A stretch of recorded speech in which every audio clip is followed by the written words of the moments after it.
Hi students, this is your Shahana Miss. Previous class we discussed about the physical capital and human capital comparison and also effect of human capital formation from 1951 to 2012, isn't it?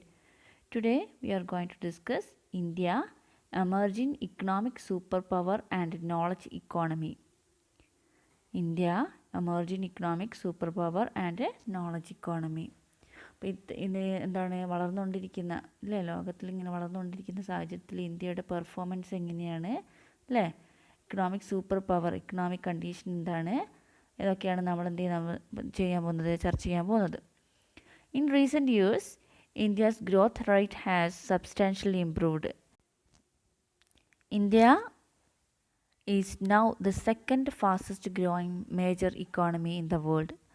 There is a dominant opinion now that the 21st century would be an Asian century in which China and India would play major roles. എന്താ ഇവിടെ പറയുന്നത്? നമുക്കറിയാം in recent years India's growth rate has substantially improved. ഇപ്പം നമുക്ക് ശരിക്കും പറയാൻ കഴിയില്ല, നമ്മൾ ടെക്സ്റ്റ് ബുക്കിൽ അങ്ങനെ കൊടുത്തിട്ടുള്ളത് അല്ലേ. ഇവിടെ കൊടുത്തിട്ടുള്ളത് ഇന്ത്യയുടെ ഗ്രോത്ത് ഇപ്പം നമുക്ക് വർദ്ധിച്ചതായിട്ട് കാണാൻ കഴിയുന്നു. അതേപോലെ തന്നെ എന്തും പറയുന്നത് സെക്കൻഡ് ഫാസ്റ്റസ്റ്റ് ഗ്രോയിങ് കൺട്രി ആയിട്ട് ഇതിനെ കൺസിഡർ ചെയ്യുന്നുണ്ട്, ഇന്ത്യനെ കൺസിഡർ ചെയ്തിരുന്നു. There is a dominant opinion now that 21st century would be the Asian century in which China and India would play major role. അപ്പോൾ ഇതിന് മുന്നേ ഇപ്പോൾ ഇത്തരത്തിലുള്ള പ്രശ്നങ്ങൾ ഇല്ലേ നമുക്കറിയാം, നമുക്കിടയിൽ വളരെയധികം പ്രശ്നങ്ങളൊക്കെ വരുന്നിട്ടുണ്ട്. നമ്മുടെ GDP ഗ്രോത്ത് റേറ്റ് കുറഞ്ഞിട്ടുണ്ട്. പക്ഷേ 21st സെഞ്ച്വറിയിൽ നമ്മൾ നോക്കുകയാണെങ്കിൽ ഏറ്റവും ഫാസ്റ്റസ്റ്റ് ആയിട്ടുള്ള ഗ്രോയിങ് ചെയ്യുന്ന കൺട്രിയാണ് ഏത്? ചൈന. അതേപോലെ സെക്കൻഡ് ഫാസ്റ്റസ്റ്റ് ഗ്രോയിങ് കൺട്രി ആയിട്ടാണ് ഏതിനെ കൺസിഡർ ചെയ്യുന്നത്? ഇന്ത്യയെ കൺസിഡർ ചെയ്യുന്നത്. Several recent economic reporters predicted that emergence of India as an economic superpower of 21st century. അപ്പോൾ അധിക ഇക്കോണമിക്കലായിട്ട് നമ്മൾ നോക്കുകയാണെങ്കിൽ തന്നെ അധിക റിപ്പോർട്ട്സും പറയുന്നത് IMF, വേൾഡ് ബാങ്ക് പോലുള്ള ലോക സംഘടനകളുടെ റിപ്പോർട്ടിലൊക്കെ പറയുന്നത് എന്താണ്? 21st സെഞ്ച്വറിയിൽ ഏറ്റവും ഫാസ്റ്റസ്റ്റ് ആയിട്ടുള്ള കൺട്രിയാണ് ഇത് ചൈന. അതിൽ തന്നെ സെക്കൻഡ് ഫാസ്റ്റസ്റ്റ് ആയിട്ട് വളർന്നുകൊണ്ടിരിക്കുന്ന രാജ്യമാണ് ഇത് ഇന്ത്യ ആയിട്ട് കൺസിഡർ ചെയ്യുന്നത്. A report published by the famous investment bank Goldman Sachs called the BRICS report, that is Dreaming with BRICS, the path to 2015, predicted India would emerge as the third largest economy after USA. ഇപ്പോൾ നമ്മൾ നോക്കുകയാണെങ്കിൽ USA മറികടന്നിട്ട് അല്ലേ, USA and China ഇവരൊക്കെ നമ്മൾ മറികടന്നിട്ട് ഈ growth റേറ്റിൽ ഏറ്റവും മുൻപന്തിയിൽ വരാനുള്ള സാധ്യത ഏതുണ്ട്? നമ്മുടെ ഇന്ത്യ ഉണ്ട് എന്നാണ് പറയുന്നത്. ബൈ 2032 അല്ലേ. അതായത് പ്രിഡിക്റ്റ് ചെയ്യുക എന്ന് പറഞ്ഞാൽ എന്താ? മുൻകൂട്ടി കാണുക. അതിനെക്കുറിച്ച് എന്താണ്? ഊഹാപോഹങ്ങൾ എന്നാണ് പറയുക അല്ലേ. ഇവിടെ പറയുന്നത് ഇന്ത്യ എന്ന് പറയുന്നത് എന്താവും? Would emerge as a third largest economy after US and China. USനെയും ചൈനയും പോലെ തന്നെ അവരെ പോലെ തന്നെ ഡെവലപ്പ് ചെയ്തിട്ടുള്ള കൺട്രി ആയിട്ട് ഏത് മാറും? ഇന്ത്യ മാറും. വേണമെങ്കിൽ എന്ത് ചെയ്യുക, ഇവരൊക്കെ മറികടക്കാനുള്ള സാധ്യത ഇവിടെ ഉണ്ട്, നമ്മുടെ ഇന്ത്യൻ ഇക്കോണമിയിൽ കാണാൻ കഴിയുന്നു എന്ന് പറയുന്നത്. According to this report, the period 2000 to 2015 would be dominated by the BRICS countries, Brazil, Russia, India and China. ഇപ്പോൾ റിപ്പോർട്ട് പ്രകാരം 2000 മുതൽ 2050 നമുക്കറിയാം ബ്രിക്സ് കൺട്രീസിൽ ഏതൊക്കെയാണുള്ളത്? ബ്രിക്സ് എന്ന് പറഞ്ഞാൽ എന്താ? 4 കൺട്രീസ് കൂടി ചേർന്നിട്ടുള്ള ഏതൊക്കെയാണ്? Brazil, Russia, India and China. Presently we are witnessing fast growth in BRICS economies. Now, South Africa has been added to BRICS, making BRIC എന്നായിരുന്നു ആദ്യം ഉണ്ടായിരുന്നത് അല്ലേ. BRIC ആണ് പണ്ട് കാലത്ത് ഉണ്ടായിരുന്നത്. അതിൽ 4 രാജ്യങ്ങൾ ഉള്ളൂ. ഏതൊക്കെയാണ്? Brazil, Russia, India and China. അപ്പോൾ അതിലേക്ക് എന്തും കൂടി ചേർന്നിട്ടുണ്ട്? സൗത്ത് ആഫ്രിക്ക വന്നതുകൊണ്ടാണ് BRICS എന്ന പേരിൽ ഇതിനറിയപ്പെടുന്നത്. അപ്പോൾ അതിൽ നോക്കുകയാണെങ്കിൽ ഏറ്റവും ഫാസ്റ്റസ്റ്റ് ആയിട്ട് ഗ്രോ ചെയ്യുന്ന കൺട്രിയാണ് ഏത്? China. And second fastest growing കൺട്രിയാണ് ഇത് ഇന്ത്യ ആയിട്ട് കൺസിഡർ ചെയ്യുന്നത്. India strength lies in service. India's greatest asset is it human capital. She has the second largest pool of trained technical, scientifical, managerial, human resources in the world. India's strength in the English language is added advantages. India is emerging as a knowledge economy. The growth of India's ITS industry since 1991 is the result of India's human capital. In service, where knowledge is the key input, India is emerging as A major power with clear cost of advantages. എന്താ ഇവിടെ പറയുന്നത്? നമുക്കറിയാം, ഇന്ത്യയെക്കുറിച്ച് നോക്കുകയാണെങ്കിൽ തന്നെ ഇന്ത്യയുടെ ഏറ്റവും strength ഏത് മേഖലയാണ്? സർവീസ് മേഖലയാണ്. നമ്മൾ ഓൾറെഡി മെൻഷൻ ചെയ്തിരുന്നു 3 സെക്ടേഴ്സാണ് ഇക്കോണമിയെ നിലനിൽക്കുന്നത്. ഏതൊക്കെയാണ്? Agriculture sector or primary sector, മറ്റൊന്ന് ഇൻഡസ്ട്രി അല്ലെങ്കിൽ സെക്കൻഡറി സെക്ടർ, മറ്റൊന്ന് സർവീസ് സെക്ടറാണ് അല്ലേ? അപ്പോൾ ഇവിടെ പറയുന്നത് ഇന്ത്യയെ സംബന്ധിച്ചിടത്തോളം ഏറ്റവും കൂടുതൽ ഗ്രോത്ത് അറ്റൈൻ ചെയ്യാൻ സഹായിക്കുന്നത് ഏത് സെക്ടേഴ്സിനാണ്? Service സെക്ടേഴ്സാണ്.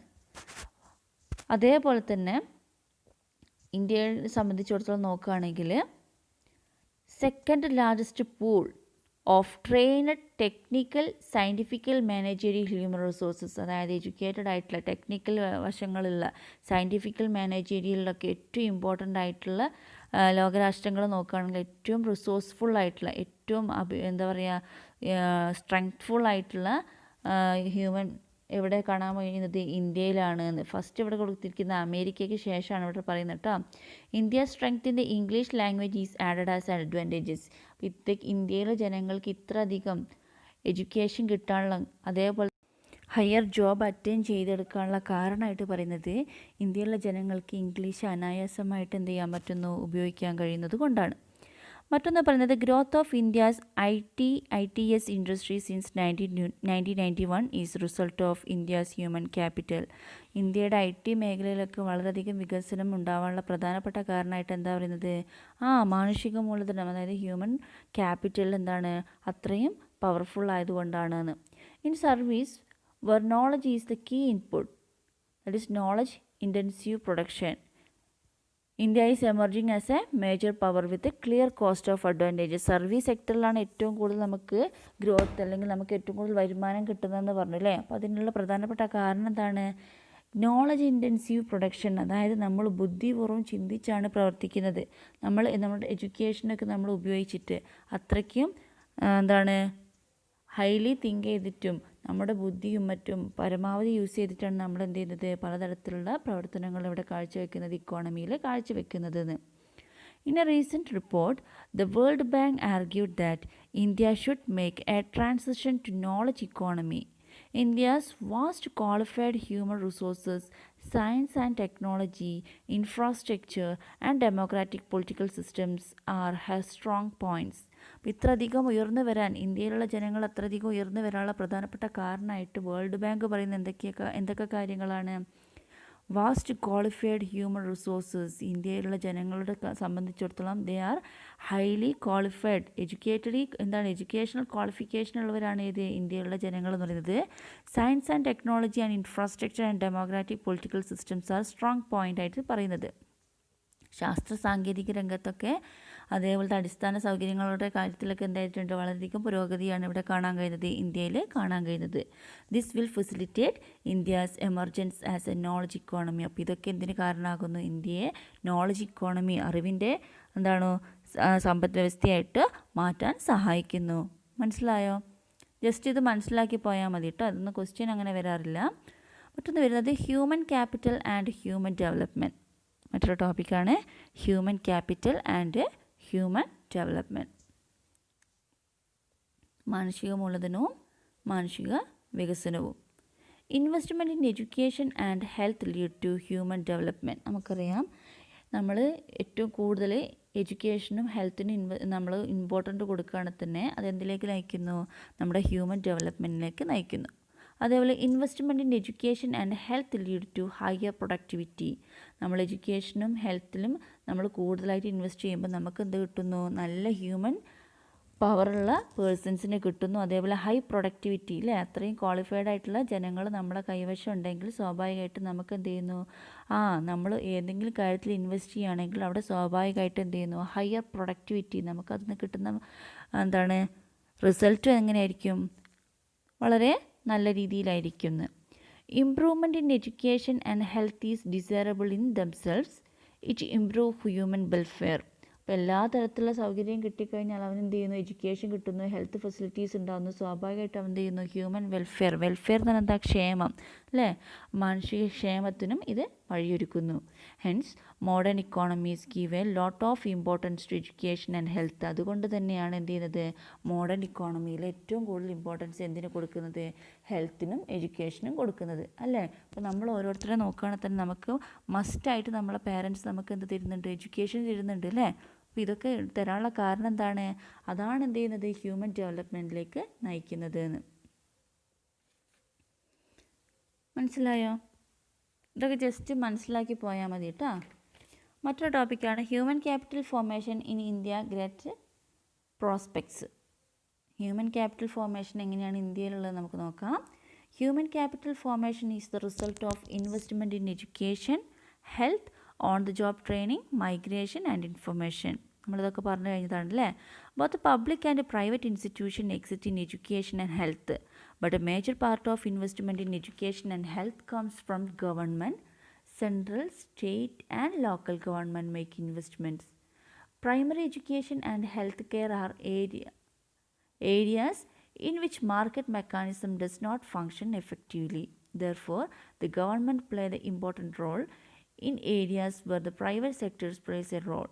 It is the government responsibility to ensure that private sector adheres to standards stipulated by the government and charges the correct price. ഇവിടെ എന്താ പറയുന്നത്, നമുക്കറിയാം നമ്മുടെ ഹ്യൂമൻ ക്യാപിറ്റൽ ഫോർമേഷൻ അല്ലേ, അതായത് മാനുഷിക മൂലധന രൂപീകരണത്തിന് നമുക്ക് ഏറ്റവും ആവശ്യമായിട്ടുള്ള ഘടകങ്ങളാണ് ഇതൊക്കെ, education, health, on the job training എന്ന് പറയുന്നവ അല്ലേ. അപ്പോൾ ഇതിൽ തന്നെ ഏറ്റവും ഇമ്പോർട്ടൻ്റ് ആയിട്ടുള്ള ഒന്നാണ് ഇത് എഡ്യൂക്കേഷൻ എന്ന് പറയുന്നത് അല്ലേ. നമുക്ക് എഡ്യൂക്കേഷൻ ആരാ പ്രൊവൈഡ് ചെയ്യുന്നത്, നമ്മുടെ രാജ്യത്ത് നോക്കുകയാണെങ്കിൽ തന്നെ ഏറ്റവും കൂടുതൽ എഡ്യൂക്കേഷൻ വേണ്ടി ഏറ്റവും കൂടുതൽ ഇമ്പോർട്ടൻസ് കൊടുക്കുകയും എല്ലാ ജനങ്ങളിലേക്കും ഒരേപോലെ എത്തിച്ചു കൊടുക്കുന്നത് ആരാണ്, ഗവൺമെൻറ് ആണ്. അപ്പോൾ നമുക്ക് ചിന്തിച്ച് നോക്കിയാൽ കാണാം, സെൻട്രൽ ഗവൺമെൻറ് ഉണ്ട്, സ്റ്റേറ്റ് ഗവൺമെൻറ് ഉണ്ട്, ലോക്കൽ ഗവൺമെൻറ് ഉണ്ട് അല്ലേ. കേന്ദ്ര ഗവൺമെൻറ് അതല്ലേ സെൻട്രൽ ഗവൺമെൻറ്. സ്റ്റേറ്റ് ഗവൺമെൻറ് പറഞ്ഞാൽ ഏതാ, നമ്മുടെ സംസ്ഥാനത്തുള്ളത്. ലോക്കൽ ഗവൺമെൻറ് പറഞ്ഞാൽ ലോക്കൽ ബോഡീസ്, പഞ്ചായത്ത്, മുനിസിപ്പാലിറ്റി, അതൊക്കെയാണ് ഇതിൽ ലോക്കൽ ഗവൺമെൻറ്റിൽ വരുന്നത്.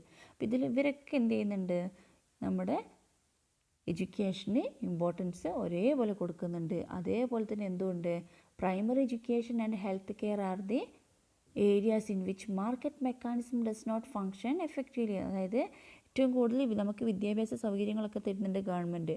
പക്ഷെ അതേപോലെ തന്നെ ഗവൺമെൻറ് സ്കൂളിനെ പോലെ തന്നെ എന്തും നമ്മുടെ സൊസൈറ്റിയിൽ അവൈലബിൾ ആണ്, പ്രൈവറ്റ് അല്ലേ. അപ്പോൾ ഈ പ്രൈവറ്റിലുള്ളതിനെക്കാട്ടും കൂടുതൽ എഫക്റ്റീവ് ആക്കാൻ ആര് ശ്രമിക്കുന്നുണ്ട്, ഗവൺമെൻറ് എപ്പോഴും ശ്രമിക്കുന്നുണ്ട്. മനസ്സിലായോ? Therefore, government plays the important role. In areas where the private sector plays a role, it is the government responsibility to ensure that the private sector adheres to standards stipulated by the government and charges the correct price. അതായത് എത്രത്തോളം private സ്കൂളുകളോ അല്ലെങ്കിൽ private ഹോസ്പിറ്റലുകളോ നമുക്കിടയിലുണ്ടെങ്കിലും അതിനൊക്കെ ആര് control ചെയ്യുന്നുണ്ട്, government control ചെയ്യുന്നുണ്ട് അല്ലേ. തോന്നിയ പോലെ പണം ഈടാക്കാൻ പറ്റുമോ, ഇല്ല. അവരിതിനൊക്കെ ആര് ലിമിറ്റ് വെച്ചിട്ടുണ്ട്, നമ്മുടെ ഗവൺമെൻറ് ലിമിറ്റും കാര്യങ്ങളൊക്കെ വെച്ചിട്ടുണ്ട്. മനസ്സിലായോ? ഇപ്പോൾ ഈ ഇംഗ്ലീഷ് മീഡിയം സ്കൂളൊക്കെ കുറേ ഉണ്ട് അല്ലേ. അപ്പോൾ ഇംഗ്ലീഷ് മീഡിയം സ്കൂളിലൊക്കെ തോന്നിയ പോലെ ഫീസ് വർദ്ധിപ്പിക്കാൻ പറ്റുമോ, ഇല്ല. അതിനൊക്കെ ആര് കൺട്രോളുണ്ട്, ഗവൺമെൻറ് കൺട്രോളുണ്ട്. ഇനി സൗകര്യങ്ങൾ നോക്കുകയാണെങ്കിൽ നമുക്കറിയാം, ഇപ്പം അധിക ഗവൺമെൻറ് സ്കൂൾ എന്ത് ചെയ്തിട്ടുണ്ട്, കേന്ദ്ര ഗവൺമെൻറ് ഏറ്റെടുത്തിട്ട് എന്തായിട്ടുണ്ട്, പലതരത്തിലുള്ള ഫെസിലിറ്റീസ് എവിടെ വരാൻ തുടങ്ങിയിട്ടുണ്ട്, ഇപ്പം നമ്മുടെ സാധാരണ ഗവൺമെൻറ് സ്കൂളിൽ വരുന്നുണ്ട്. ഇനി ഈ ഫെസിലിറ്റീസ് ഒന്നും ഇല്ലാത്ത എത്രയോ സ്കൂളുകളുണ്ട്, പക്ഷെ അവിടെയൊക്കെ എന്ത് ചെയ്യുന്നുണ്ട്, മോഡേണൈസേഷൻ്റെ ഭാഗമായിട്ട് എന്ത് ചെയ്തിട്ടുണ്ട്, പലതരത്തിലുള്ള മാറ്റങ്ങൾ നമുക്ക് കാണാൻ കഴിയുന്നുണ്ട് അല്ലേ. Regulatory bodies in education is next one. That is regulatory bodies. അതായത് എഡ്യൂക്കേഷനുമായി ബന്ധപ്പെട്ട് ആരൊക്കെയാണ് നമ്മൾക്കും, അതായത് എഡ്യൂക്കേഷൻ സെക്ടർ കൺട്രോൾ ചെയ്യുന്നത് നമുക്ക് നോക്കാം. In India we have the ministers of education at central and state level two regulate educational sector. There are other regulation bodies such as NCERT, UGC, AICTE. Educational സെക്ടറിൽ, അതായത് വിദ്യാഭ്യാസ രംഗത്ത് വിദ്യാഭ്യാസ മേഖലയെ നോക്കിക്കാണാൻ വേണ്ടിയിട്ടുണ്ട് ഇവിടെ എന്തുണ്ട്, റെഗുലേറ്ററി ബോഡീസ്, കുറച്ച് സംഘടനകളുണ്ട്. അതവിടെ തന്നെ എന്തുണ്ട്, സെൻട്രൽ ഗവൺമെൻറ്റും ഉണ്ട്, സ്റ്റേറ്റ് ഗവൺമെൻറ്റും ഉണ്ട്, കേന്ദ്ര ഗവൺമെൻറ്റും ഉണ്ട്, അതേപോലത്തെ ഏതുണ്ട്, നമ്മുടെ സ്റ്റേറ്റിൻ്റെ ഉണ്ട് അല്ലേ. അപ്പോൾ നിങ്ങൾ SLC എക്സാം എഴുതിയിട്ടുണ്ടാവും അല്ലേ. SLC എക്സാം എഴുതി കഴിഞ്ഞപ്പോൾ നിങ്ങൾ ഏതിൻ്റെ കീഴിൽ എക്സാം എഴുതിയിട്ടുള്ളത്, ബോർഡ് ഓഫ് എക്സാമിനേഷൻ അല്ലേ, കേരളയുടെ ബോർഡ് ഓഫ് എക്സാമിനേഷൻ, അതായത് സ്റ്റേറ്റ് ഗവൺമെൻറ് എക്സാമാണ് ഇത് 10th ലെവൽ എക്സാം എന്ന് പറയുന്നത്. നേരെ തിരിച്ച് ചിലർ CBSE പഠിച്ച കുട്ടികളുണ്ടാവും അല്ലേ. CBSE എന്നെങ്ങനെയാണ്, സെൻട്രലാണ് അല്ലേ, രണ്ട് തമ്മിൽ വ്യത്യാസമുണ്ട്. അപ്പോൾ ഇത്തരത്തിലുള്ള റെഗുലേറ്ററി ബോഡീസാണ് ഏതൊക്കെ, NCERT എന്ന് പറയുന്നത്. നിങ്ങൾ ടെക്സ്റ്റ് ബുക്ക് നോക്കിയാൽ കാണാം, നിങ്ങൾ ടെക്സ്റ്റ് ബുക്കിൽ ഫസ്റ്റ് പേജിൽ നോക്കിയാൽ കാണാം NCERT സിലബസ് ബേസ് ചെയ്തിട്ടാണ് നിങ്ങൾ ഇവിടെ പഠിക്കുന്നത്, +2 ലെവലിൽ പഠിക്കുന്നത്. ഇതുവരെ നിങ്ങൾ SCERT ആയിരിക്കും, ഗവൺമെൻറ് സ്കൂൾ പഠിച്ച കുട്ടികളാണെന്ന് നിങ്ങൾ മനസ്സിലാക്കുക. ഇതുവരെ നിങ്ങൾ ഏതാ പഠിച്ചിട്ടുള്ളത്, SCERT ആണ്, സ്റ്റേറ്റ് ഗവൺമെൻറ് ആണ്. +2 ഓൺവേർഡ്സ് നമ്മൾ ഏതിലാണ് ഫോളോ ചെയ്യുന്നത്, NCERT പാറ്റേൺ ആണ് ഫോളോ ചെയ്യുന്നത്. അപ്പോൾ NCERTൻ്റെ ഫുൾ ഫോം വരുന്നത് national council for educational research and training. National council for educational research and training. ഇതിൻ്റെ പിക്ചർ മിസ് ഗ്രൂപ്പിലിടാം കേട്ടോ. NCERT ആണ് ഒരു റെഗുലേറ്ററി ബോഡി. മറ്റൊന്നാണ് UGC, university grant commission. Degree തലത്തിൽ എഡ്യൂക്കേഷന് മൊത്തം കൺട്രോൾ ചെയ്യുന്ന ഇതിലാണ് UGC ആണ്, യൂണിവേഴ്സിറ്റി ഗ്രാൻഡ് കമ്മീഷൻ. മറ്റൊന്നാണ് AICTE, അതായത് all India council for technical education. Technical, ഈ BTech MTech ഒക്കെ നിങ്ങൾ കേട്ടിട്ടുണ്ടാവും അല്ലേ. അങ്ങനെ ടെക്നിക്കൽ എഡ്യൂക്കേഷനുമായി ബന്ധപ്പെട്ടിട്ടുള്ള എന്താണ് റെഗുലേറ്ററി ബോഡി, അതായത് എഡ്യൂക്കേഷൻ സെക്ടറിലുള്ള സംഘടനയാണ് ഇത് All India council for technical Education എന്ന് പറയുന്നത്. അപ്പോൾ ഇവിടെ ക്വസ്റ്റ്യൻസ് വരാറുള്ളത് ഏതൊക്കെയാണ് regulatory body especially in educational സെക്ടറാണ്. ഏതൊക്കെയാണ് മെയിനായിട്ട്, സെൻട്രലും സ്റ്റേറ്റും വരുന്നുണ്ട്. അതേപോലെ മറ്റൊന്നാണ് ഇത് NCERT അല്ലേ, SCERT നിങ്ങൾക്ക് പറയാം, SCERT, NCERT, UGC, അതേപോലെ AICTE. Next regulatory bodies in health education. Health സെക്ടറിൽ ഏതൊക്കെയാണ് റെഗുലേറ്ററി ബോഡീസ് നമുക്ക് നോക്കാം. ഒന്ന് ICMR, Indian Council for Medical Research. നിങ്ങൾ കേട്ടിട്ടുണ്ടാവും അല്ലേ, ICMR, that is Indian Council for Medical Research. മറ്റൊന്ന് നഴ്സിംഗ് കൗൺസിലും മറ്റൊന്ന് ഫാർമസി കൗൺസിലിംഗ് ആണ്. നഴ്സിംഗ് കൗൺസിലും ഫാർമസി കൗൺസിലിംഗ്. നിങ്ങൾ ഈ നഴ്സിംഗിനാണ് BSc നഴ്സിംഗ് ഉണ്ട് അല്ലേ. BSc നഴ്സിംഗ് എന്ന് പറഞ്ഞാൽ എന്താ, ഡിഗ്രിയാണ്. ഫാർമസി നിങ്ങൾ കേട്ടിട്ടുണ്ടാവും, DPharm, MPharm, BPharm അല്ലേ. DPharm ഉണ്ട്, BPharm ഉണ്ട്. എന്താ DPharm എന്ന് പറഞ്ഞാൽ ഡിപ്ലോമ ഇൻ ഫാർമസി. BPharm എന്ന് പറഞ്ഞാൽ എന്താ, ബാച്ചിലർ ഇൻ ഫാർമസി. അവിടെ ബാച്ചിലർ എന്ന് പറഞ്ഞാൽ ഡിഗ്രിയാണ് ഒന്ന്, മറ്റൊന്ന് ഡിപ്ലോമയാണ്. അപ്പോൾ ഇതൊക്കെ കൺട്രോൾ ചെയ്യുന്നത് ഹെൽത്ത് എഡ്യൂക്കേഷൻ റെഗുലേറ്ററി ബോഡിയാണ്. ഹെൽത്ത് സെക്ടറിലെ എഡ്യൂക്കേഷണൽ റെഗുലേറ്ററി ബോഡിയാണ്. അതായത് ഇവിടെ കൺട്രോൾ ചെയ്യുന്ന ഏതാണ്, ആരോഗ്യ സംഘടനയുടേതാണ് അല്ലേ. അപ്പോൾ ഏതൊക്കെയാണ് ഹെൽത്ത് സെക്ടറിലുള്ള educational bodies, ICMR, Indian Council for Medical Research, nursing council, pharmacy council. മനസ്സിലായോ? ഇനി നിങ്ങൾക്ക് അറിയുന്ന ഭാഗമാണ് എഡ്യൂക്കേഷൻ ഫണ്ടമെൻ്റൽ റൈറ്റ്. ഫണ്ടമെൻ്റൽ റൈറ്റ്സിലെ എഡ്യൂക്കേഷൻ്റെ കാര്യം എന്നാണ് പറയുന്നത് അല്ലേ, നമ്മുടെ മൗലികാവകാശങ്ങളിൽ. In December 2009, the Government of India enacted the Right of Education Act to make free education a fundamental right of all children in age group 6 to 14. നമ്മുടെ December 2009 government of India publish ചെയ്തിട്ടുള്ള educational right ആണ് അല്ലേ, ആക്റ്റാണ്. ഇത് 6 മുതൽ 14 വയസ്സ് വരെയുള്ള എല്ലാ കുട്ടികൾക്കും എന്താണ്, ഫ്രീ ആൻഡ് ഫണ്ടമെൻ്റൽ അല്ലേ, നിർബന്ധിതമായിട്ടും സൗജന്യവുമായിട്ടുള്ള വിദ്യാഭ്യാസം. എത്ര വയസ്സ് മുതൽ എത്ര വയസ്സ് വരെ, 6 മുതൽ 14 വയസ്സ് വരെയുള്ള കുട്ടികൾക്ക്. മനസ്സിലായോ? ഇവിടെ ക്വസ്റ്റ്യൻ ആകും ഒന്നേ ഉള്ളൂ, ഫണ്ടമെൻ്റൽ റൈറ്റ്സ്, എഡ്യൂക്കേഷൻ്റെ ഫണ്ടമെൻ്റൽ റൈറ്റ്സ് എത്ര മുതൽ എത്ര വയസ്സ് വരെയുള്ള കുട്ടികൾക്കാണ്, 6 മുതൽ 14 വയസ്സുള്ള കുട്ടികൾക്കാണ് എന്ന്. മനസ്സിലായോ?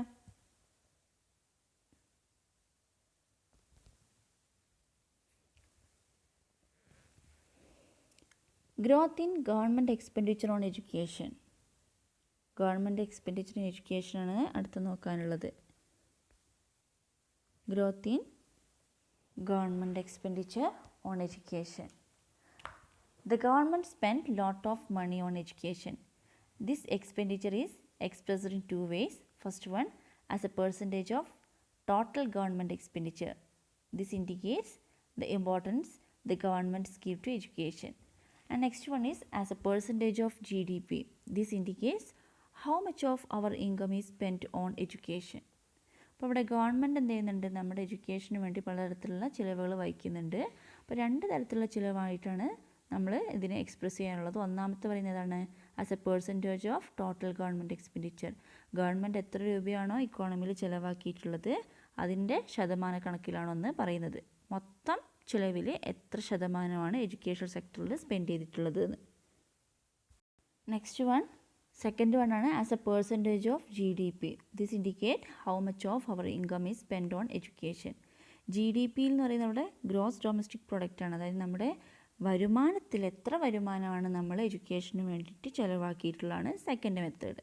അപ്പോൾ ഇതുമായി ബന്ധപ്പെട്ട കാര്യം നമുക്ക് നെക്സ്റ്റ് ക്ലാസ്സിൽ എന്ത് ചെയ്യാം, കൂടുതലായിട്ട് ഡിസ്കസ് ചെയ്യാം.